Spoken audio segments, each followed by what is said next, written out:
السلام عليكم. النهارده ان شاء الله هنعمل مع بعض صينيه الكانيلوني. تعالوا بقى نسمي الله ونشوف واحده واحده عملنا العظمه دي ازاي. اول حاجه جبت معلقه سمنه وهشوح كده فيها قطع الفراخ. لما الاقي لون الفراخ كده اتغيرت اهي، اضيف عليها بقى بصل مبشور، فلفل الوان، وابشر عليهم فص ثوم. هشوح المكونات كده مع بعض. بعد كده البهارات بقى اللي تحبيها، انا هحط هنا بابريكا وفلفل وسنه قرفه. المكونات كلها خدت تشويحه، ههدي بقى النار وهغطي الطاسه لحد ما المكونات كلها تستوي في قلب بعضها.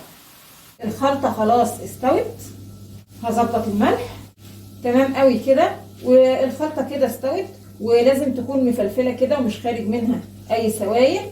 هطفي على كده وتبقى الخلطة معايا جاهزة. نيجي بقى للكريب الاقتصادي. كوباية دقيق وحاجة بسيطة كده بطرف المعلقة سكر، زيها ملح. نقلبهم الأول وبعدين نضيف كوباية ونص مية وقلب كويس قوي. قوامه اهو، مفيش أي تكتلات للدقيق. طبعا أنا هضاعف الكمية، بس أنا بقول لكم المقادير الثابتة للكريب. وبعدين هغطي البولة وهسيب عجينة الكريب ربع ساعة كده ترتاح. هبتدي اسوي الكريب. هجيب طاسة على النار وبعد ما سخنت هديها كده بس مسحة زيت بسيطة. بعد كده انزل بقى بكبشة او كبشتين من عجينة الكريب وابتدي افرش كده العجينة في الطاسة. طبعا النار تكون وسط. اول ما الاقي سطح الكريب كده اختفى منه شكل العجين، وكمان الاقي الكريب سايب كده الطاسه مش لازق فيها ولا اي حاجه، كده يبقى استوى. واقلبه بقى على الناحيه الثانيه. برده مش هياخد معايا حاجه زي دقيقتين. الكريب خلاص استوى على الناحيتين اهو. هشيل بقى قرص الكريب على فوطه تكون نظيفه، وبين كل قرصين كريب كده قرصين 3 ادي للطاسه مسحه زيت خفيفه.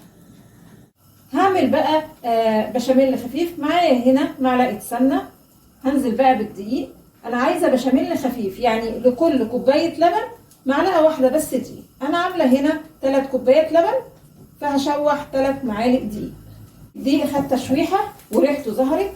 هضيف بقى اللبن، ولبن البشاميل بيكون بارد، ولا هو ساقع ولا هو سخن. هضيف بقى قطعتين جبنه نستو لو متوفر عندك.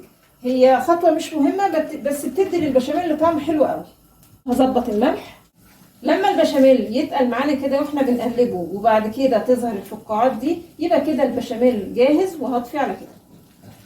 هجيب صينيه مدهونه سمنه وهحط تلت كميه البشاميل بالظبط في الصينيه.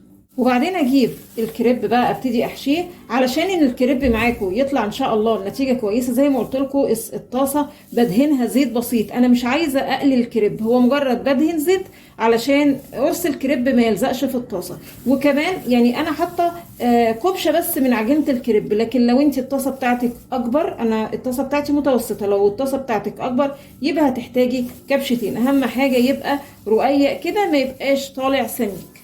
هجيب الكريب كده واحط شويه من حشوه الفراخ وهلفه بقى رول. اجيب بس الاطراف كده بتاعت القرص اطبقها على بعضها وبعدين الفها كده بالشكل ده، وابتدي بقى ارص في الصينيه. بعد كده هضيف باقي البشاميل، بعدين شويه موزاريلا كده على الوش. فرن يكون سخن على درجة حرارة 200. هنقل بقى الصينية في الفرن الرف الوسطاني. أول ما البشاميل اللي تحت يستوي، ولو مش عاملة الكانيلوني يعني في صينية بايركس تعرفي إنها استوت لما تلاقي طراطيف الصينية كده ابتدت تحمر. هطفي الفرن من تحت وهشغل الشواية للجبنة تسيح والصينية تاخد لون. ده شكل الصينية بعد ما خرجت، شكلها حلو قوي. تعالوا بقى نشوف ايه الأخبار. وده الشكل النهائي. عايزه اقول لكم بيبقى طعمه جميل جدا، وخصوصا الاطفال بتحبه قوي لانه بيبقى سهل ان هو يتبلع يعني معاهم اهو. بصوا جماله، وده شكله من جوه. يا رب النهارده الكانيلوني يكون عجبكم، ولو عجبكم الفيديو فضلا الاشتراك في القناه.